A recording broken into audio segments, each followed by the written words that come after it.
여러분 안녕하세요. 영사실 꼬마입니다. 오늘 여러분께 소개할 책은 세계사를 바꾼 전염병 13가지라는 책입니다. 코로나19로 우리나라뿐만 아니라 전 세계가 팬데믹에 빠져 있고 전례 없이 전염병에 대한 관심이 고조되고 있는 때이기도 해서 전염병에 관한 책을 한 권 읽어보는 것도 유익할 것 같아서 골라봤습니다.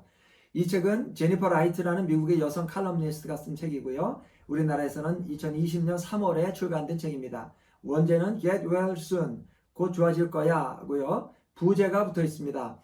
역사상 최악의 전염병에 맞서 싸운 영웅들이라는 부제가 붙어 있는 책입니다. 책의 부제처럼 이 책은 전염병 자체에 대한 이야기보다 결국 사람에 대한 이야기라고 할 수 있습니다. 전염병과 싸운 사람들에 대한 이야기죠. 전염병과 싸운 사람들이라고 하니까 혹시 의사나 과학자 같은 특별한 재능을 가진 사람들이나 유명인사들의 이야기가 아닐까 하는 생각을 하실 수도 있겠는데요. 물론 그런 사람들도 소개가 됩니다만 꼭 그렇지만은 않고요. 그야말로 각계각층의 여러 사람들이 등장합니다. 그리고 그 사람들이 질병과 싸운 방식도 너무나 다양합니다.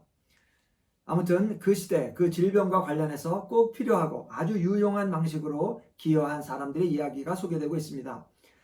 그렇게 전염병과 싸웠던 역사 속 사람들의 모습을 살펴보면서 교훈도 얻고 반성도 하면서 결국 오늘 우리가 당하고 있는 이 위기를 슬기롭게 극복해보자 하는 이야기를 하는 것이죠. 자, 그러면 책 이야기로 들어가 보겠습니다.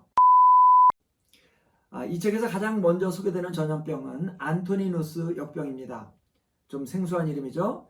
안토니누스 역병이 무슨 병이냐에 대해서는 아직 논란이 계속되고 있다고 하는데요. 대략 3가지 중 하나로 봅니다. 발진 티푸스, 홍역, 천연두 셋 중에 하나일 거로 보는데 저자는 천연두로 봅니다. 옛날 우리나라 민간에서는 마마라고 부르기도 했죠. 그런데 왜 이 병에 안토니누스 역병이라는 이름이 붙었는지는 이 책에서는 이야기하고 있지 않습니다만 아마 이 병과 싸우다 죽은 로마 황제 마르쿠스 아우렐리우스 안토니누스의 이름에서 유래되지 않았나 싶습니다. 흔히 로마 제국의 멸망 원인에 대해서 이런 말들을 합니다. 도덕적으로 타락했다. 군대가 약화됐다. 경제가 무너졌다. 고트족이나 반덜족 같은 이민족의 침입에 의해서 멸망했다. 등등의 말들을 하는데요. 물론 모두 다 일리가 있는 견해들이죠. 그런데 이 책의 저자인 제니퍼 라이트는 로마 제국 멸망의 가장 근원이 되는 이유는 바로 안토니누스 역병이라고 봅니다. 사실 로마 제국과 관련해서 가장 널리 알려져 있고 권위를 인정받는 저작은 에드워드 기본의 로마 제국 쇠망사라고 할 수 있겠는데요. 그러나 그 책에서 에드워드 기본은 안토니누스 역병과 로마 제국의 멸망을 그다지 긴밀하게 연결시키지 않을 뿐만 아니라 오히려 그 시기를 가리켜서 인류가 가장 행복하고 번영한 시대라는 말까지 하는데요. 그에 대해서 이 책의 저자인 제니퍼 라이트는 약간은 격앙된 어조로 기본을 비판합니다. 이런 말을 해요. 에드워드 기본을 너무 몰아붙일 수는 없지만 역병이 창궐하는 시대를 영광의 시대라고 주장하는 것은 터무니없는 망상이다 라고 말합니다. 자, 이 안토니누스 역병이 처음에 어떻게 해서 로마 제국 영토로 들어오게 되었는가 하면 결국 사람이 옮겨온 건데요. 그게 누군가 하면 바로 로마 군인들이었습니다. 전쟁터에서 돌아온 로마 군인들이죠.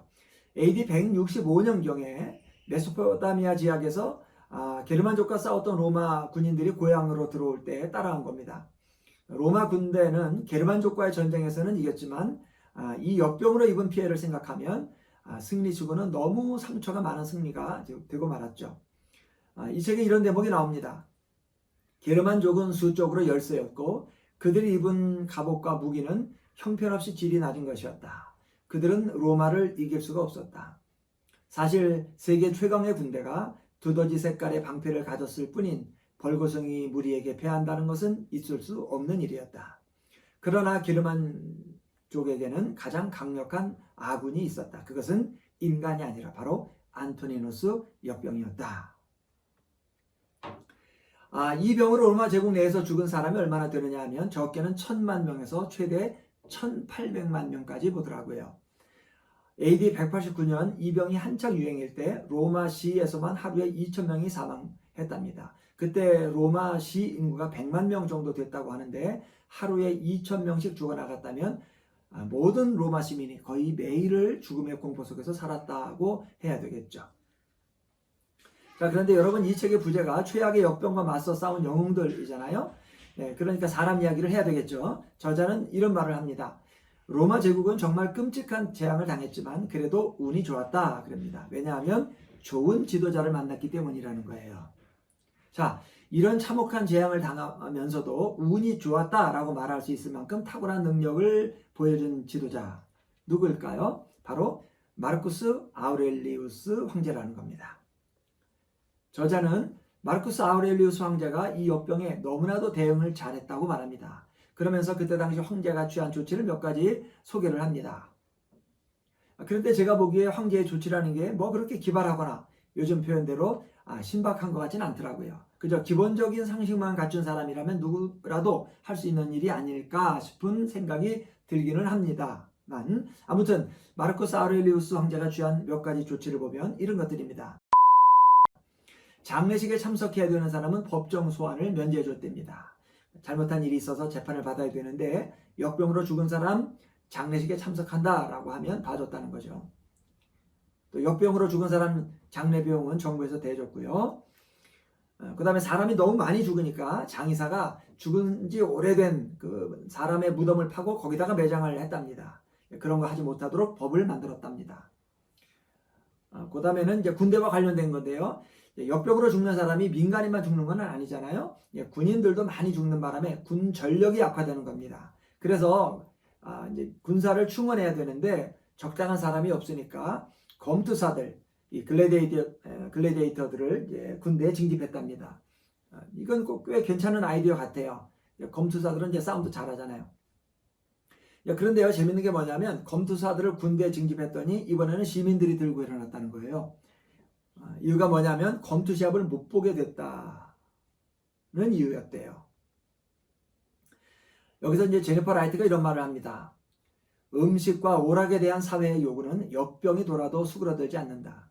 오히려 불확실하고 무서운 시대일수록 대중은 현실을 도피하기 위하여 더 많은 오락을 원한다라는 말을 합니다. 공감이 가죠. 그런데 검투사만 가지고 병력 충원이 다 안 되니까 황제가 어떤 사람들까지 군대로 불러보았는가 하면 죄수들, 사면해주는 대가로 군입대, 그리고 해방노예들, 심지어 적군인 게르만족까지도 용병으로 썼답니다. 이제 사실 이렇게 되면 이제 군대의 기강이나 질서는 많이 약해질 수밖에 없게 되는 거죠. 또 기존의 그 정예부대의 사기도 많이 떨어지게 될 거고요.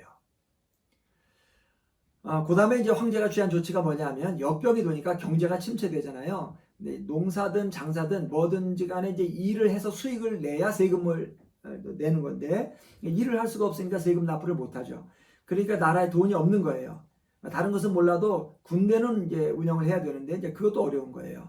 그렇게 되니까 황제가 황실 재산을 경매로 내놓습니다. 금잔, 수정으로 만든 화병, 황회, 비단, 금 자수를 새긴 옷, 또 가까이 보석 등등을 내다 팔아서 이제 국가 재정을 충당했답니다. 제니퍼 라이트는 당시 로마의 황제가 그렇게까지 한 것에 대해서 상당히 놀라는 것 같아요. 이렇게 씁니다.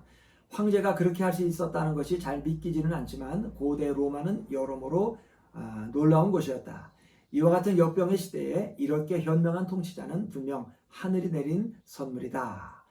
그러면서 저자는 마르쿠스 아우렐리우스 황제를 가리켜서 한마디로 문제 해결사다 그럽니다. 이어서 결론적으로 이런 말을 해요. 이 부분이 이 챕터에서 가장 중요한 말이라고 할 수 있습니다. 안토니누스 역병 같은 위기가 닥치면 지도자가 문제 해결사가 되는 것이 최선의 방책이다. 따라서 오늘날 지도자를 선출할 때 이런 생각을 할 필요가 있다. 즉, 이 사람은 만일 역병이 발생하면 정신적인 면에서나 실용적인 면에서 문제들을 침착하게 하나하나 풀어나갈 수 있는 사람일까? 아니면 거리에 시체가 쌓이게 만들 사람일까를 생각하면서 투표하는 것이 좋을 거다라고 말합니다. 사실 이 챕터에서 저자가 가장 하고 싶은 말이 이거거든요. 이 안토니누스 역병 챕터에 붙은 제목이 분별 있고 침착한 지도자를 뽑자거든요. 그러니까 저자가 보기에 마르쿠스 아우렐리우스 황제 같은 사람은 오늘날 투표로 뽑아도 지도자로 뽑힐 만한 인물이다 라는 거죠. 물론 이 황제는 끝내 이 역병 문제를 해결하지 못하고 오히려 이 역병으로 목숨을 잃습니다. AD 180년 경이었죠. 그러나 이제 국가의 최고 지도자로서 이제 국가와 국민이 당하고 있는 고통에 대해서 외면하거나 방관하지 않고 용감하게 재앙과 맞선 사람이고, 자기 시대에 자기 앞에 놓인 삶의 문제에 대해서 황제로서 자기가 할 수 있는 최선의 노력을 기울인 사람입니다. 사실 뭐 그러면 된 거죠. 뭘 더 바라겠어요. 그러면서 저자는 직접적으로 말하지는 않지만 마르쿠스 아우렐리우스 황제가 그렇게 침착하고 지혜롭게 문제를 해결해 나갈 수 있었던 이유를 아마 스콜라 철학에서 받은 영향 때문이 아니겠느냐, 그렇게 봐요. 마르쿠스 아우렐리우스 황제를 이어서 콤모두스가 황제가 되는데요. 이 사람은 완전히 빵점이죠. 역병 문제에 전혀 대응하지 못했고 오히려 호색으로 이제 삶을 탕진하다가 암살당하고 말죠. 자, 이제 저자 제니퍼 라이트가 마르쿠스 아우렐리우스 황제에 대해서 쓴 말을 한 문단 인용하면서 안토니누스 역병에 대한 이야기를 마무리하겠습니다. 정말로 무서운 것은 역병이다. 역병은 어딘가에서, 빙하나 정글 속에서 숨어서 때를 기다리고 있다. 역병이 갑자기 닥쳐왔을 때 효과적으로 싸울 수 없다면 제국은 사라질 수 있다. 마르쿠스 아우렐리우스는 사실 육체를 공격하는 어떤 질병보다도 인간의 부도덕이 더 큰 악이라는 신념을 가지고 살았던 사람이었다. 그러면서도 그는 닥쳐온 역병에 대해서 온 마음을 기울였다. 마르쿠스 아우렐리우스는 임종 때 다음과 같은 말을 남겼다. 나 때문에 울지 말고 역병과 그토록 많은 죽음에 관해 생각하라. 여러분, 앞으로 우리가 지도자를 선출할 일이 많을 텐데 오늘 읽은 이 이야기를 잘 기억해 두었다가 정말 크고 작은 그 위기의 때에 지혜롭고 현명하게 문제를 해결할 수 있는 사람일까를 생각하면서 투표할 수 있었으면 좋겠습니다. 오늘 여기까지 하겠습니다. 지금까지 영사실 고마였습니다. 감사합니다.